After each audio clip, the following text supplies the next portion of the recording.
One of the goals here is that you're supposed to attract what they call inorganic beings, which is just they're intelligent beings that aren't in an animal body. Their world is described as being, it's still on Earth, but it's in another layer. You could probably call it another density or something. Yeah. And apparently this is one of the layers of life that's on Earth. Right when you show them that you're at the very edge of your own mind, you're thinking these thoughts, and you're like, I want to figure out, like, within biology, atoms, but you can't physically see it with an instrument or with your naked eye. You know, when you're pushing the limit, that's what the seraphim, that's what the higher ups want to see. They want to see you reaching out, trying to expand your consciousness. And when they see that, that's when they'll provide that pictogram for you so that you can see it. They'll provide the image for you. And that's when you start to flirt with that. You're expanding your consciousness awareness. And they're only going to give you the pictures. They're going to reach down while you reach up, you know? They learned how to physically transport themselves with these techniques, you know, not just like astral project to some other place. Like, they physically could teleport their physical body to another place. And that was one of their practical discoveries of like these energy practices. Planetary HQ, baby. You know, the yoga stuff I do. You know, I've been doing the Kriya yoga for a while, but I'd never dedicated, you know, hours to that a day. It was always like 1 hour, and then a little bit of meditation. But like this process sounds so much cooler. I want to look at that. So what the key says, you see entities. I'm just going to do an open voice chat, dude, because I think open conversations are good for the people too. Because that's when we talk about crazy shit. But yeah, the one of the goals here is that you're supposed to attract what they call inorganic beings, which is just they're intelligent beings that aren't in an animal body. And apparently I think their world is described as being, it's still on Earth, but it's in another layer. You could probably call it another density or something. Yeah. And apparently this is one of the layers of life that's on Earth. I mean, obviously this world probably crosses over with the midwares, the way it describes how they travel like an electric current, you know, across the globe, that kind of stuff. And yeah, apparently the Olmecs, maybe even the Atlanteans. I think that this is actually the remnants of the psychic discoveries of the Atlanteans. I think it goes back to that, because the primary difference in the darkroom practice versus like yoga is that in yoga it's like you have your psychic experiences in the sitting meditation. Yes. Or like an astral projection kind of journey. And so it's like you're journeying in your energy body and then you're leaving your physical body in some kind of stasis. But the goal of this practice and the Don Juan stuff is like, it's like you're combining the power of the energy body and the physical body to have both perceptions at once. And then ultimately, like, I read this crazy story with Atlantis where it says that one of their discoveries was that they learned how to physically transport themselves with these techniques. You know, not just like astral project to some other place. Like, they physically could teleport their physical body to another place. And that was one of their practical discoveries of like these energy practices. And that's possible. And the Eastern practices also, it's like it's in the stories, but they don't have like, no one ever really wrote down like what's necessary to get there. But if you think of it this way, so your energy body, it's energy without mass. So it can like move at the speed of light, you could say, or maybe faster than light, which the consciousness network is sort of beyond light, or as the Keys of Enoch says, we are gravitationally trapped light. Yep. And so the energy body sort of it moves at that pace. And that's why when people go out of body and have psychic experiences, there's like a slippage of time. And they can see like possible futures. They see things that like do actually come true. Prophetic visions. And it's because when you're moving at the speed of light, it does become loose like that. And even, traveling through the universe, getting to one of the mansion worlds like Paul did with his thought adjuster. It's like, it's a different view on the energy coming out from the center of the universe when you're moving at the speed of light. So then when it comes to the teleportation thing, it's like, in order to teleport the physical body, you need to superimpose the energy body fully over with the physical body. And it needs to like overcome the critical mass of your physical body. And at that point, you can sort of like stick the physical body in the energy body, and the energy body creates the field, or the Keys probably describes it as the Merkaba. Yeah. And at that point, you can actually transport the physical body. If the energy body is like very strong, you have control over it, and then you can superimpose it over your body during being awake, not just like letting your body fall asleep and then use your energy body to go somewhere else. They need to be like geolocationally in the same place and overlaid. And at that point, you could actually, that's where all the like crazy flying yogi stories come from. Yeah. Like,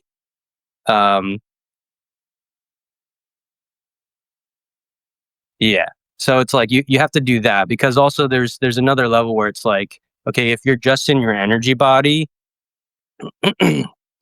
like you probably wouldn't show up on a camera if you're in the room. But somebody who's psychically sensitive, they might see you in the room, but a camera won't see you because the energy level is not like, it's not brought down to the physical yet. But if you as an energy being could sort of influence the perception of a normal person and sort of get them into a meditative state, you might then become visible to them, even though they haven't had psychic experiences before. But you're still not seen on camera. The third level is where like you actually transported your physical body within your energy body, and so you show up in another place. And you're actually influencing the physical environment. And some people say that's bilocation. And that's like one of the goals, and one of the things that the characters in the Castaneda books do. They just like, they show up at these places. They call it traveling in the double, or showing up in the double. And it's not always clearly stated, like, well, where is their physical body if they're in their double? But it's sort of insinuated that, they can move the physical body with the energy body. Did you find that section in the Keys? I found a couple passages that I just want to spit out and see if they'll stimulate some of our thoughts, Talking about like holographic organization shifts emphasis from axonal impulses to slow potential microstructure that develops in the postsynaptic networks. In man, given the neural hologram, these steps lead to image constructions of the seed of light. Therefore, the key tells us the mind is in a field of light, and a field of light within a field of light and eternal light. And the eternal mind is constantly imprinting functions of the eternal in every form of life. A physical species then serves as one of the membrane types between star systems as a holograph within the mind. The membrane is instant media for the cosmic circuit. Thus, man is as much in space as space is in man, for he, in actuality, is a thinking membrane between luminaries. When man progresses in his spiritual education during a meditative state, his electromagnetic body can be taken into other physical and consciousness worlds of light. There, he can receive education beyond his physical world of reference, which enables him to synthesize multidimensional reality. He also gains a working knowledge of how his 5 body vehicles of energy can prepare him for the actual wearing of the Christ body. Because yeah, something that he said there. He just said like physical worlds. Like you can take.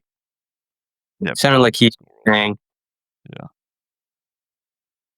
His electromagnetic body can be taken to other physical and consciousness worlds of light. Yeah. Okay, yeah. There he can receive education beyond the physical world. The next 59. Metatron explained that when man has fully matured in his spiritual evolution, his physical body and consciousness body can be literally taken off the planet through Merkaba, since the higher spiritual teaching cannot be entirely given on the Earth plane due to the lower vibratory levels. Metatron told me, however, that man must distinguish between the lower levels of subjective experience produced by phosphene geometries as opposed to the divine light directly revealed through Merkaba. You remember what phosphene geometries are? Isn't that the doesn't he explain that's why we see those colors? Yeah, that's the colors, exactly. Reactions. Yeah, those are phosphene explosions in our brain. So this is okay. He says that must distinguish between the lower levels of subjective experience produced by phosphene geometry. So when you're doing this darkroom practice, looking for these colors, the phosphene geometries, at some point you get to this stage where like they shift, right? They shift, and you can actually you can use them to create visible thought forms. So as you're in this state of consciousness, you can take these colors, which start to appear more like a 3D in a 3D space, as like clouds and like puffs of energy, and you can like think to make that into something, and it'll appear in front of you. So it's literally like it's a thought form, and only you could see it. It wouldn't show up on a camera because it's subjective and you're in an altered state. So that's a subjective phosphene, and you're using that the same ability you have to dream using your mind screen and make stuff up. You're doing that while you're awake. But then this is saying that the next step in order to go into other worlds is distinguishing the subjective opposed to the divine light direct exactly through the Merkaba. Yep. So it's like training. It's like working out. You know, if you only lift the weight once, that muscle's going to be atrophied. So you're not going to figure it out the first time by meditating. It's going to take a lot of differentiation, and I'm sure the phosphenes become differentiated, or they become more easily distinguishable when you yourself are on a mind, body, spirit progress path. You know, it'll be. And we're not talking about some woo-woo stuff. We're talking about the real mind, body, spirit path, the religion of Jesus, the shit that Jesus believed in himself. So the next paragraph's real cool. It says, these subjective patterns of phosphene geometries, example, stars, wheels, bright dot patterns, etc., which arise out of altered states of consciousness, are still the result of the physical patterns of consciousness connected with the lower vibratory grids. However, the existence of pulsating light geometries within the consciousness of man shows that he is already part of a divine circuit of information which flows from light body to capital light body. The phosphene geometries are simply the internal readout. Accordingly, the Brotherhood of Light uses some of these phosphene geometries to code man's consciousness into an inner language of light. If man would look at his inner space, he would see how the Brotherhood can tap into his inner space to code information, just as man can tap into the mind space of the masters. Fuck yeah. Enoch said there are 5 bodies of illumination connected to our physical body, which are keys to the mechanistic adaptation of the light fields that are necessary for the seeding process of the divine Chokmah, or wisdom, into the physical world. Chokmah, the Jewish word for wisdom, requires a complex network for its superior cataloging. So the Chokmah requires a complex network, yeah. That's legit. I mean, you gotta be smart. You gotta, like, be able to conceptualize shit, or else the adjuster's gonna have a hard time. The adjuster can only work with what you got, you know? Through this superior cataloging, the divine template acts upon the neuroelectromagnetic events. These events are consciously directed, mentally quantized, and physiologically cataloged through color events. In order for man to truly use the Hokmah, he must have all 5 bodies active so that they can work directly with the pulsating templates of the recorder cell. The divine template, the councils of the Elohim on the higher levels of reality. The key 313, Yeah, I think 313. talks about that stuff, the third eye and stuff. I had that bookmarked. Yeah, you're right. I'm at 313 right now. It's talking about exactly what happens in low light conditions. Yeah, let's look at that. I'm switching to my computer here. So like I was saying, like I've never spent hours and stuff on like meditation and silence meditation, but like this sounds like really cool. Like learning how to use the mind screen and like Yeah, your interface, access interface. access your inner readout, cosmic interface. Yeah. And I always wondered like why do the Eastern practices like they always downplay like the psychic experiences? It's like I don't know why they always say, "Oh, it's not the end goal, it's not the end goal." But it's like it seems like they're just weighing it's like why would you say pay attention to the physical world, go interact in the physical world, but don't pay attention to like the psychic world or the things you see in the altered states? I would probably beg to say like a good percentage of those people weren't able to actually get there.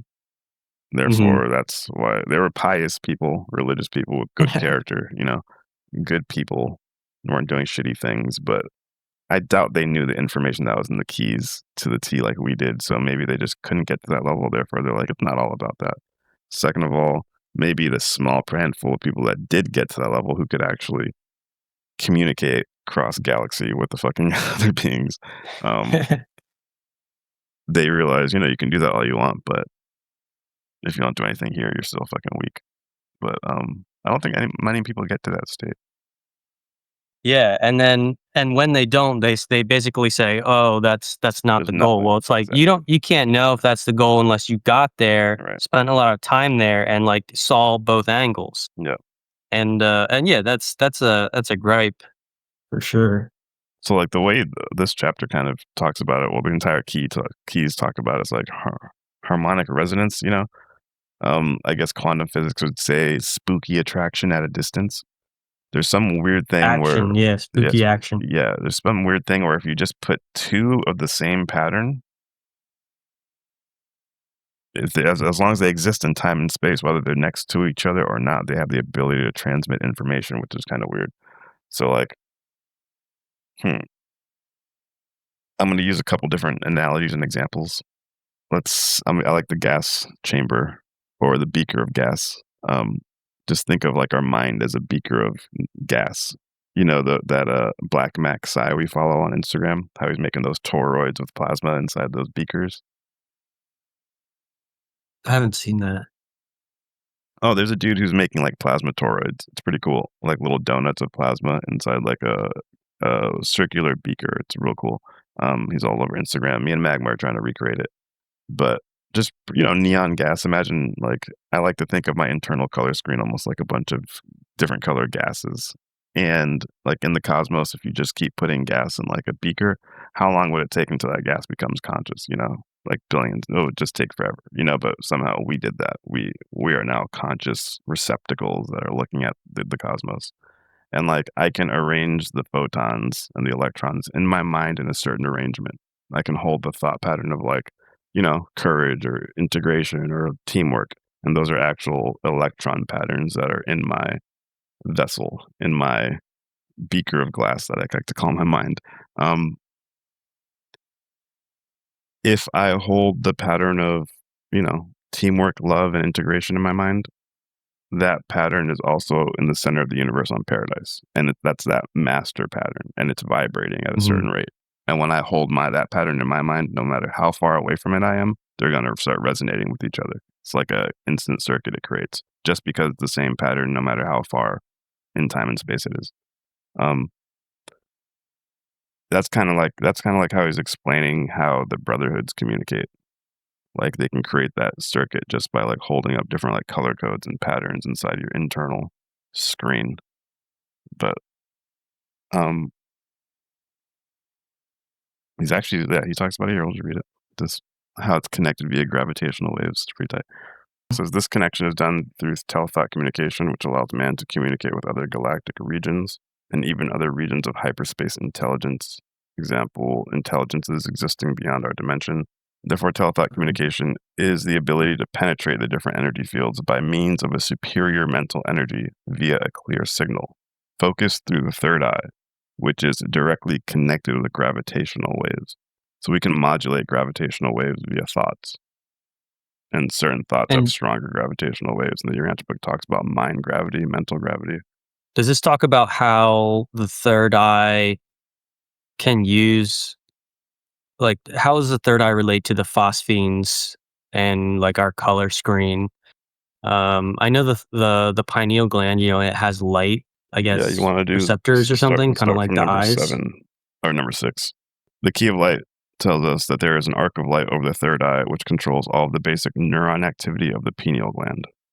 This arc of light comes in through the third eye because the third eye pineal gland area controls all of the light synthesis connected with the cerebral cortex.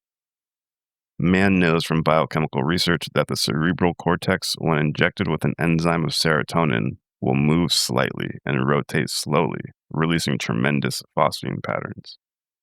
Medical research has shown that the rise of enzyme activities after the onset of darkness. This can be accounted for by a small increase in the concentration of neurotransmitters at a time when the receptors are maximally sensitive. Thus, a unique amplification and dampening system producing concurrent changes in receptor sensitivity and signal intensity can be shown, whereby small changes in the catecholamine concentration at the receptor sites in the brain produce a 30 to 40-fold changes in enzyme activity. Go ahead and pause there. So this talking about serotonin, and so it's talking about these biochemical things that increase this phosphine pattern, Yeah. which ultimately can be turned into mental images through the pineal gland here. So I think this is why it's so important to have like a physical movement practice when you're like in all of these traditions that say they access other spiritual states or psychic states, like they always have these movement exercises, and it's got to be because like you need to get all the gland centers like producing these chemicals to get that serotonin injection, which actually kickstarts that screen, because it says, you know, pr- producing all these changes, and then this relation to the onset of darkness when the receptors are maximally sensitive. Mm. So that's why I guess you have all these different physical movement practices. Yeah, and it's interesting that the receptors become maximally sensitive when it's dark out because they're trying to absorb the most amount of light. Keep going. It says right what I was about to say right here. Under certain low light conditions, commonly at night, the pineal gland becomes more sensitive. Sunlight decreases enzyme activity. Therefore, in the proper light environment, the pineal gland has a unique transmitting apparatus which can be used to influence enzymes' actions throughout the body. So our sun burns out those neurotransmitters because it's that harsh physical light. That's why elsewhere he talks about, at night, when the sun goes around the other side of our planet shields us from our own sun. Therefore, we can be more receptive to the higher luminaries such as Orion, Pleiades, such and such. And he says those star patterns, when they hit like your eyelids when you're meditating, will stimulate different types of phosphine explosions that would normally get drowned out during the day because our sunlight would drown those starlights out. Specifically in telethought communication, the light which activates the pineal gland is the Ein Sof light, and not the conventional light of the sun, which is destructive to the memory mechanisms necessary to work with intelligence beyond our spectrum. So our sun is probably that harsh physical veil, like straight up, like that's why our dimension is so hard right here. It's literally our sunlight, and you can't, like, you have to cut through it almost. And there's a lot of like the new age loves to talk about solar flares and how the sun is like our conscious it has a relation to like our consciousness level. Yep. And I think it's because as our solar system moves through the universe in the rotations, um I guess there is something about the evolutionary patterns of the planets that is also aiding the evolution of the physical species and the consciousness patterns. That's the ultimate output of all the physical planets is the souls, I guess, the consciousness. And so if the sunlight like affects our mental screen and the types of information that we can get from the stars, then it's like our sun is at a set level of output, Yep. based on its evolutionary pattern that was put into place by power creators, whatever those intelligent beings have set up. Um, but then at night we can access the other suns, which are in different consciousness evolution points in their um, I guess stage of evolution. So we're Starlight. sort of accessing like beta updates from other Exactly. parts of the galaxies. We're like getting a glimpse of where we're headed, but we can access it now. Yeah, dude. How can we establish those communication circuits a little bit more, securely, I guess you would say. And that's what we're talking about, differentiating the lower light phosphine emissions versus the divine light phosphine geometries. Once you start getting into those divine light phosphine geometries, I'm sure that's your internal color screen starting to connect with the higher luminaries. I need your attention, everybody. This just in. The New Jersey drones are now over New York, LA, and every major capital on the face of planet Earth. They keep repeating a message over the 6 gigahertz frequency band, and it keeps saying, Planetary HQ has cosmic garments for your physical mechanism. In other words, we got that drip. Straight from the Galactic Federation wardrobe, these tees vibrate at the frequency of chill. Ribbed knit collars lovingly hug your neck chakra, preventing collar droop across dimensions. Tapered shoulders enhance your interstellar silhouette, perfect for Earth missions and beyond. Dual side seams stabilize your style, ensuring your energy stays aligned even when encountering planetary turbulence. Crafted from 100% classified heirloom combed and ring-spun cotton, this featherlight fabric breathes like you're cruising through the astral plane. Ideal for layering beneath your space cloak or relaxing at your Earth base. The tailored retail fit transitions seamlessly from casual Earthling mode to I've got crystals in my pocket and I ain't from here chic, making it essential apparel for your rigorous interdimensional journey.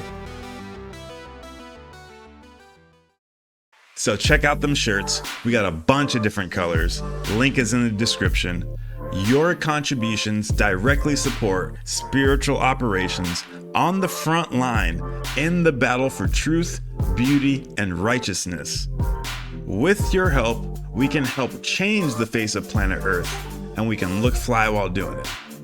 Okay, now that we can fund the Black Budget Anti-Grav program, let's get back to the show.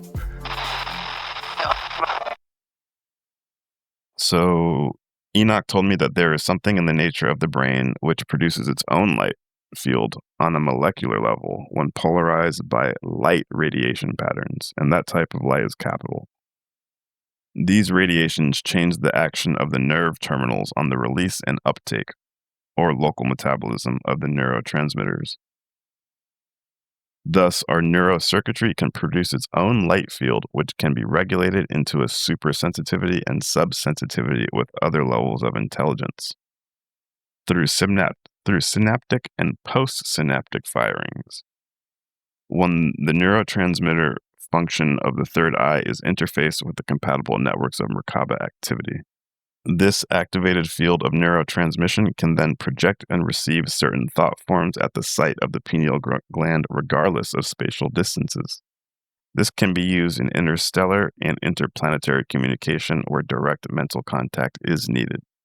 Thus, the direct relationship between the size of the universe, the diameter of a proton, and man's range of vision is part of a larger mass energy space-time transformation, which involves changes in our basic concepts of the known universe. That's weird. This chapter gives you like a step-by-step process in doing something weird. I kind of want to try to read it out. First, in creating a compatible network for spatial provisions, you go through what the early Tibetan teachings called the way of Shen of prediction. While you are within the mental pathways controlled by the servo mechanisms or seraphs, who control the mechanical imagery of the mind. The way of the Shen or the prediction is also called that crazy word, Pyavag Sen Thegpa. In this process, your mind sees the events of cause and effect and begins to transcend these events, which make up the mechanistic barrier. Here, the mind is aided to go beyond the static levels into the living divinity with Yahweh. So we talked about that in one podcast, talking about like scenario abstracts, like being able to gather a ton of information based off of like a scene from the top down. And you're not looking at linear events, you're looking at multiple events happening at the same time and their relationship to each other. Mm-hmm. And being able to break out of linear thinking is a big deal. Not many people can. Most people only think linearly. And this first part, it's telling you, the first way to open up that mind, throw open those time locks, is to understand that concept, break the cause and effect in your mind. So that's like one of the steps, step one, or one of the ways. Second, creating a compatible network for spatial provisions, you go through the way of Shen of the visual world, still within the mental pathways controlled by the seraphs. And breaking through the mechanistic function of the visual world, the material form is seen as the housing for superior consciousness states. I mean, that's how I look at it right now. And seeing the difference between I have a body and I am a body, you can use your light for the benefit of all beings. Damn. Okay. So I would say we both already have those neural pathways kind of unlocked in our mind, because that's how we think. I don't think I am a body, I have a body. And I don't really think linearly at all. Third, in creating a compatible network for spatial provisions, you go through the way of Shen of the illusion, within the mental pathways controlled by the seraphs. When your expanding mind is aware of its own power of extension, you traverse the lower third and fourth dimensional creations. You then understand how your physical vehicle contains many levels of life as an ongoing assemblage of nuclei, microtubules, and neurons. Even while in the 10 space-time singularities of the lower universal reality, you can experience the reality behind the illusion, and seeing that there are higher orders of consciousness which colonize your thoughts, like mitochondria performing colonizing functions within your body for the benefit of many bodies.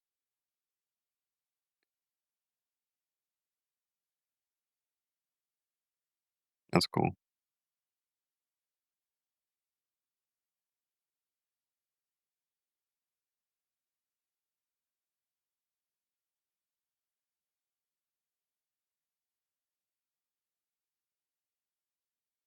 Now, this is that part I think I might have been talking about. Fourth, in creating a compatible network for spatial provisions, you go through the way of Shen of existence, with the mental pathways controlled by the ophanim. In the extension beyond the vital cycles of your immediate biological form, your mind begins to deal with the entities who are in the intermediate state, Bardo, which is between the vital cycles of death and rebirth, the splitting of cells. This means that as the cycles of natural phenomenon become faster or slower, or as a phenomenon being studied in the physical self become impossible to observe with your unaided senses, your mind will connect with the projected imagery of the messengers and guides observing and calculating your spiritual evolution. So it's sounding like you need to have like all these prerequisites, these foundational thought forms kind of embedded into your psyche and your personality in order to open up these communication circuits.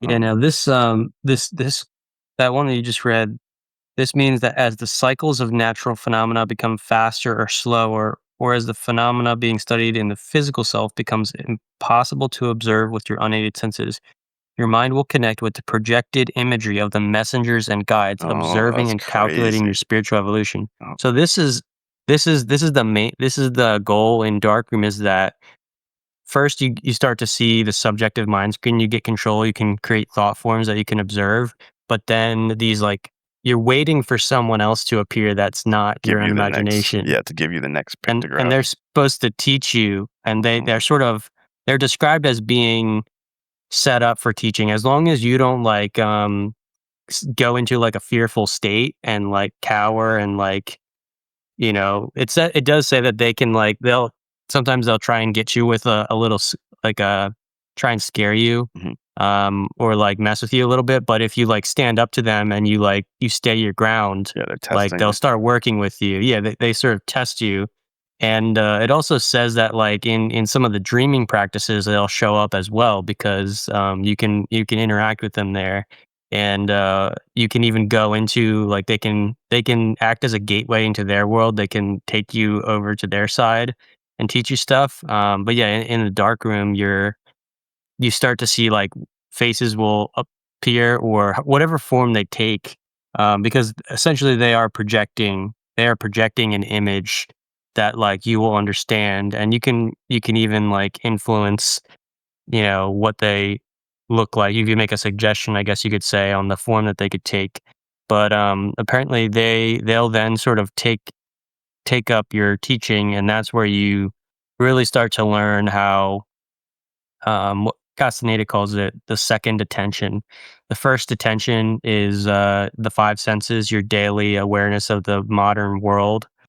The second attention is like it's basically all the energy in the universe that isn't what you normally perceive with the five senses. Mhm. You start to tap into those energy levels. This calls it light geometries, all these other like mechanisms of energy that you're normally just not perceiving. Um, and yeah, these messengers and guides. So Yeah, that's it's interesting. pretty interesting. I think it scares like a lot of meditators, like they don't want to encounter like entities and stuff because they're normally scared.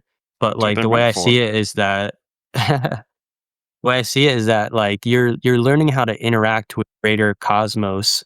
You're learning how to work on a team that goes beyond like the physical, just other physical human beings. Like all this life, it all comes from the same source. So to come out and be like afraid of it and stuff is you it means you don't understand like your place in the universe, or like how much power you have as like a human being with, a thought adjuster connected to these consciousness networks. Like just because you haven't had these experiences before doesn't mean like you don't belong there. Like that might be like, I mean, if that's where we're going, after physical death, like why not, start to tap into it now. Yeah. And yeah. Yeah, learn those mansion world lessons while you're still on planet Earth.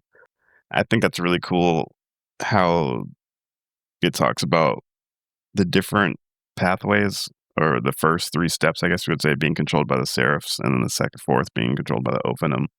And I don't know, I like the way he portrays that. Maybe seraphim are assigned to beings that are only able to make establishment with the first three circuits or something like that. So seraphim are in charge of that. And then once we graduate, and that's what it says in the Urantia book too. We lose our seraphim and we end up getting Secanophim, Tertiarophim as we ascend. Um, so yeah, I guess there's some differentiation on what angel gets assigned to what level of being. Obviously, we're the lowest, so we got seraphim at the moment. Shout out to our seraphim brothers. Hey, but So explain what we get first, the seraphim, and then what's next? Secanophim, according to the Urantia book, and then Tertiarophim. The term Ophanum isn't used in the Urantia book, but they say that there's a lot of unrevealed beings. So, Ophanum is found in the Bible, so is seraphim. But Yeah, because there's this description where it's like it's interesting because I've wondered like in these entities that you're trying to contact or work with in the dark room, they don't really sound like the seraphim described in the Urantia book. yeah, They sound closer to like they almost sound closer to humans in that they still have like all our potential like negative traits. Like they still The keys, I think, say Ophanum are like ascended humans that come back, something like that. The Enoch is an Ophanum, Master Ophanum Enoch. That's what they call him. gotcha. But yeah, they don't like they don't seem like necessarily spiritually good. They're actually sort of reflective of how you work with them. Like I said, like and it even says that like sometimes they sort of they almost they can feed off of your energy. When you if you react in fear, really any strong reaction. And it says that there's actually a working relationship in that they they like learning from your level of energy, and in return, they give you insights and like power from their level of energy so that you can perceive their world more and learn from them. So there's this energy exchange. So it's not entirely sounding like I guess how seraphim are described as leading us through the universe, but yeah, I forget what I was. Yeah, there's a lot of entities out there that we need to figure out who's on what team and what their agendas are and stuff like that. Um, I really do like how this is talking about how it's like your want, your desire, your intention is very important to the universe. Whatever you want and desire, whatever you will, that's kind of like what you attract almost. Like if you will to be bad, you're going to be bad. The universe lets you be bad. You're probably going to attract more bad. If you will to be good, obviously the seraphim and the higher intelligence, they want you to will to be better and help other people. But it's like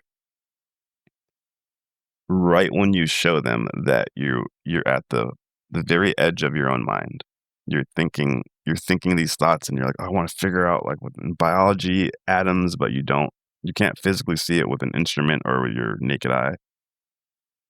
When you're pushing the limit, that's what the seraphim, that's what the higher ups want to see. They want to see you reaching out, trying to expand your consciousness. And when they see that, that's when they'll provide that pictogram for you so that you can see it. They'll provide the image for you.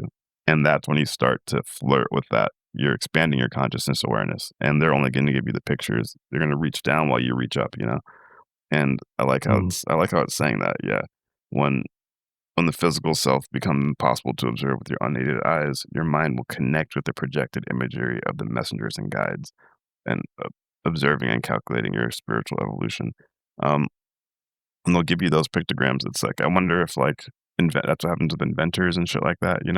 Like when you're trying to think of a subject, thinking of subject, then finally the seraphim will, you know, give you a little hint or something.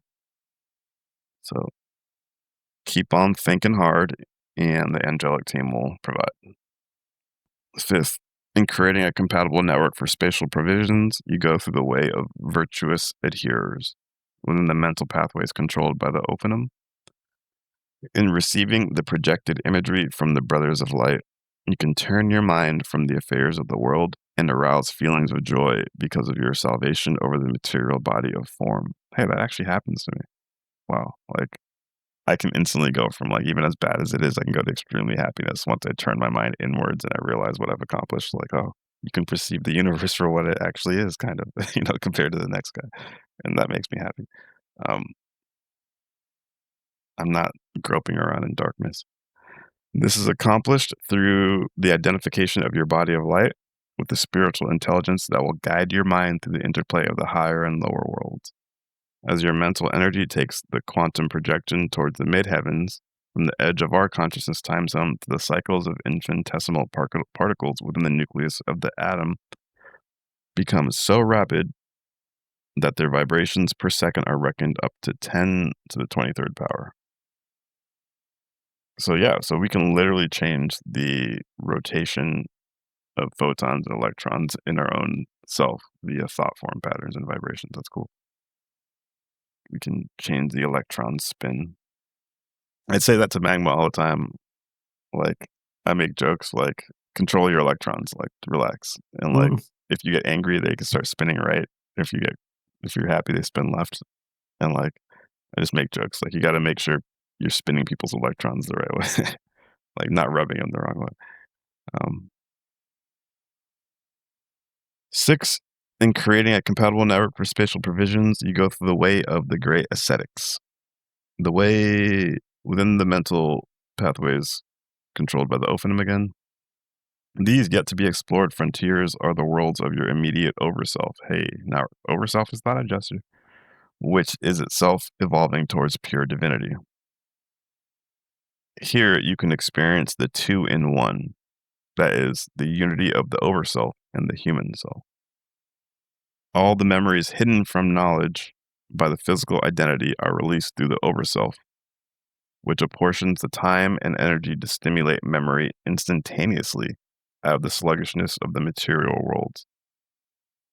Though the projected imagery of the brothers and masters of light, through the projected imagery of the brothers and masters of light, your human self and overself unite with the sun deity, hey, where your mind can work at least qualitatively on levels beyond the limits of an overself program and co-reigning with masters of the office of the Christ. Amen. I love how they capitalize that sun deity. They start talking about Christ. It's so interesting to see the same cosmology in a different book. Here you exist in the overself, progressing into the Christed overself. At this point of being, known as the reassociated level, you begin to work directly with the Paradise Trinity and move toward pure unification with the deity of the Father. I mean, it couldn't be more spot on, the fucking terminology and cosmology. 7th, in creating a compatible network for spatial provisions, you go through the way of pure sound. Within the mental pathways controlled by the Hyos HaKodesh, so a different being comes up there. At the highest levels of humble service to the living creation of which you are a part, there suddenly emerges the activity of the Hyos HaKodesh, who show mastery over mystery.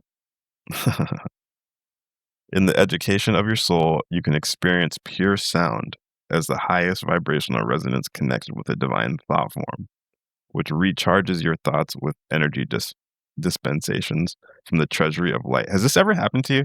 Does this ever happen to you? This happens to me a lot, dude. Now my eyes are starting to water. I'm realizing a sound associated with thought forms, dude. I shit you not. I get a lot of visions of me talking in front like of a big group of people. And that's why I like doing stand up, and I want to do like give speeches when we perfect this shit. And every time that image just comes into my mind, like a Hitler rally, I'm talking over the people. Oh, Reich, and everybody's going crazy. Bad analogy. I'll cut that part out. But I get that thought, and then I hear it now, and it's like a intense, like high God sound, like like if you're going into like heaven, like something like that, and that's associated with that. And I wonder why. And that specific platform that I told you now is probably one of my jet fuel. I think about that a lot, and it propels me in reality. And we need to get to that spot where we're speaking to the masses. But yeah, it's kind of cool. That's interesting. And they call these pure sounds dispensations from the treasury of light. That's fucking cool. Here, the Lord sounds a lot like the sound. There's a big practice in the Eastern traditions. They call it nada yoga or sound yoga, in that you pay attention to that sounds during the mental silence. That ringing in the ear. They say that like if you focus on that as you sort of go into that altered state, they say that Om is like the core sound of the universe, and that's one of them you can hear. But they also say that like there's actually different sounds associated with the different parts of the body. Like one of them sounds like a roaring waterfall. One of them sounds like a tinkling bell. The heart has its own sounds, like so cool. and it's not like the heart pumping. It's like the energetic essence or something. So you're tapping into this sort of, and so perceiving sounds. I guess I haven't really perceived too much of the sound level other than the ringing in the ear. Yeah, the God noise. But I guess it makes sense that like, so your visual cortex, you can perceive other parts of the universe, but then like sound can also be integrated even when you're not in your physical perceptions. Yeah. Like there's still a sense of sound. And that's what the Urantia book talks about in the Urantia Artisans section, talking about like there's a whole unknown wavelength of sound that humans have not tapped into yet. When they do, you guys are going to be like, whoa. So I'm stoked on that. I told you my idea about the didgeridoos and the singing bowls and sound baths all in one fucking room. I don't know. Forget. Like, I want to, you know how the Greeks created amphitheaters, or you can pretty much create geometrical structures made of stone to amplify sound harmonics, you know? So like when you chant, it like resonates and it sounds all crazy. I want to create like the perfect image, maybe something like Merkaba. I guess Solomon's Temple has a really good layout. And then put like singing bowls in a circle, in a big circle, like around the center. And you and like 3 other people are sitting in the center. And like raise up like 12 to 16 feet on another platform is a bunch of didgeridoos, you know? And then has anybody like done those spiritual tuning forks to you where they hit the tuning fork and put it around your body and you can feel it?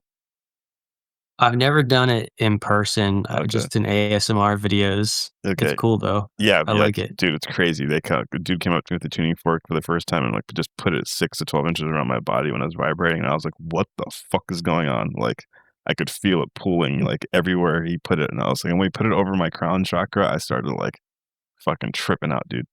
So like, imagine like a big, huge ones of those in a big circle too, in between the didgeridoos and the singing bowls, you know, and like you hit them all at the same time. You do the singing bowls and you play the didgeridoos while you get like a sound bath from speakers from bass from the top. I just want to create that crazy sounding wave, standing wave with those low frequencies. Well, maybe it'll vibrate your chest cavity or you know your body cavity, and you'll start seeing fucking colors or something. I don't know, Mm. but you know, trying to push the limits of what we can do. Here, the Lords of Light use this sound, which causes divinities and their realms to spread forth in all directions and to operate as instructors and teachers of the hierarchy of Yahweh, pouring forth the rays of light. 8th, in creating a compatible network for spatial provisions, you go through the way of primeval Shen, within the mental pathways connected with the Hayos HaKadosh. In the procedure of overself unfoldment, the Christ overself begins to understand that a spiritual plan is meaningful to the sequence of the Adam Kadmon, the prototype for a category of manifestations, only if it is balanced with the actual power of the Father's presence, the Holy Spirit Shekinah. It is through the Holy Spirit Shekinah that the Christ overself opens to other Christed overselves and opens into multiple divine appearances and incarnations. The overselves can project physical bodies into worlds and transmit information in any conceivable volume or way. Damn. 9th, in creating a compatible network for spatial provisions, you go through the way of the Supreme. Damn. Within the mental pathways connected with the Hayos HaKodesh. In bringing together your Christ overself, or Atman, that's funny, the Urantia book calls the thought adjuster the Atman too. With the Holy Spirit Shekinah, you form a working relationship with the Hayos HaKodesh, whereby your Christ, Holy Spirit unity is ready to ascend through the immediate Adam Kadmon creation to work with the divine mind and programs of the Elohistic creation. Here, the substance of the great supreme becoming vehicle is the substance of insight, contemplation, practice, and result, as the way of light in the 3-in-1 unfoldment.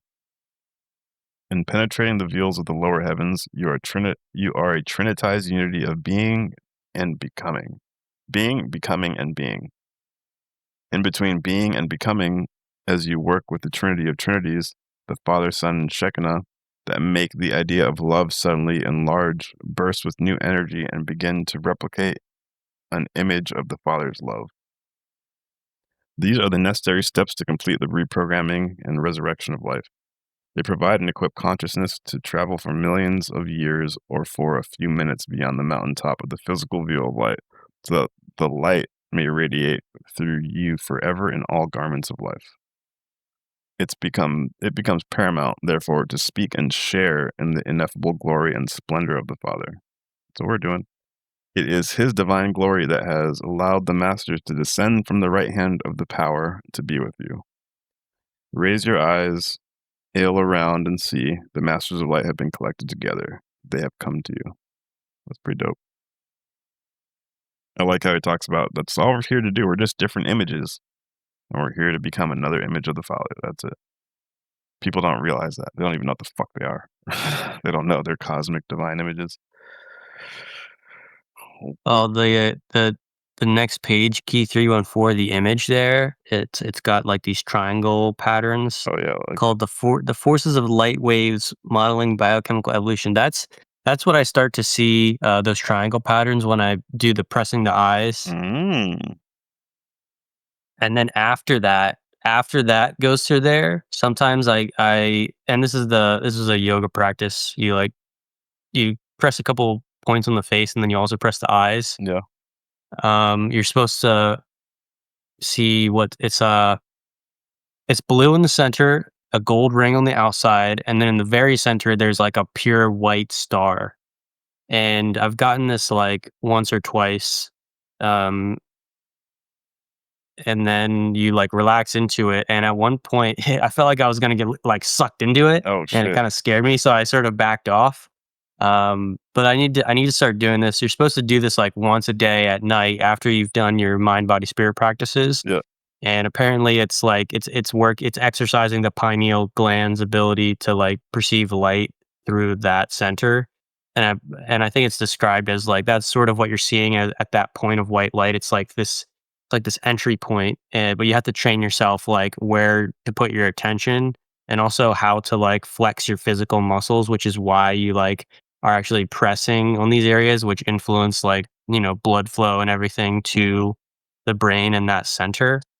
I think eventually, you can tap into it without needing to do like pressing the eyes.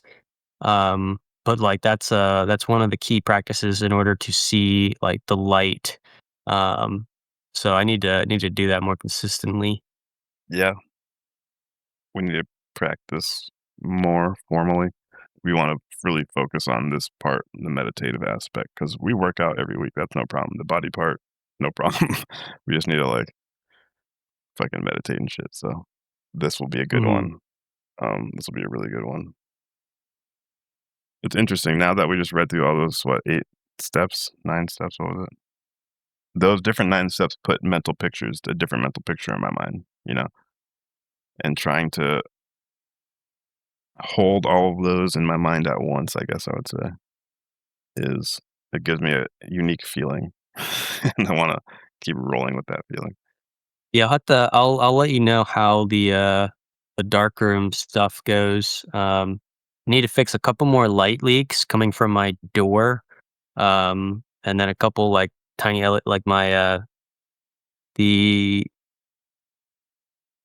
fire smoke detector has like this green LED, and that's like now when everything else is completely dark and that tiny green LED is on, it's just so bright. And so I need to cancel that out and then seal my door. And then yeah, you do the physical exercise movements to get that serotonin flowing. And apparently I think it takes on average for beginners like 2 to 3 hours of doing like the physical stretches and stuff in order to get yourself into the state where you can start to like manipulate the mental images. Um, yeah, so I'll see how fast I can start to tap into this. Yeah, I want to hear what you got too. Planetary HQ, baby.